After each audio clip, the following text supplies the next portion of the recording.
দেখুন, তৃণমূল কংগ্রেসের মধ্যে কে চিফ হুইপ হবে, কে বিরোধী দলনেতা হবে, কে পার্লামেন্টে নেতা হবে, কি হবে, তাই নিয়ে আমাদের কোনো মাথা ব্যথা নেই।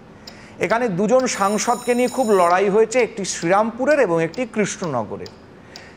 এদের এই লড়াইতে বা এদের না লড়াইতে শ্রীরামপুর লোকসভা এবং কৃষ্ণনগর লোকসভা দুটি বঙ্গভূমির অত্যন্ত প্রাচীন জনপদ, কলকাতার থেকে বহু পুরনো ইতিহাসের সঙ্গে জড়িত।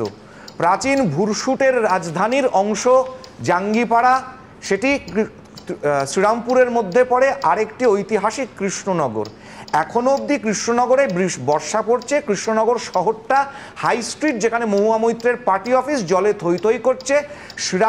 নদিয়া কৃষ্ণনগর পাটের প্রোডাকশনের হাব এবং শ্রীরামপুর হচ্ছে পাট কলের জায়গা। বন্ধ পাট কারখানা শ্রীরামপুরে, সেগুলো খোলার প্রচেষ্টা, রাস্তাঘাট আবর্জনা নরক হয়ে আছে শ্রীরামপুরে, তথৈবচ কৃষ্ণনগর। গত দুদিনে তুমি প্রয়াগরাজের ছবিটা দেখেছিল তো? অবশ্যই আমরা দেখেছি। মাথায় শিশুকে নিয়ে বাবা প্রায় সাঁতরে যাচ্ছে, অবশ্যই দেখেছি, অবশ্যই সেটা দেখেছি।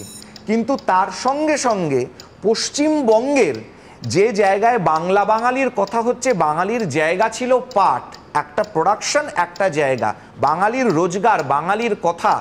আজকে 26,000 চাকরি চুরি, সরকারি শূন্যপদ, কয়লা, বালি, গরু, আরজি কর, ফেল্ড গভর্নেন্স ঢেকে দেওয়ার জন্য টিপিক্যাল মাঝে মধ্যেই একটা এরকম তৃণমূলের অন্তর্দ্বন্দ্ব দেখিয়ে পুরো ব্যাপারটাকে গুলিয়ে দাও।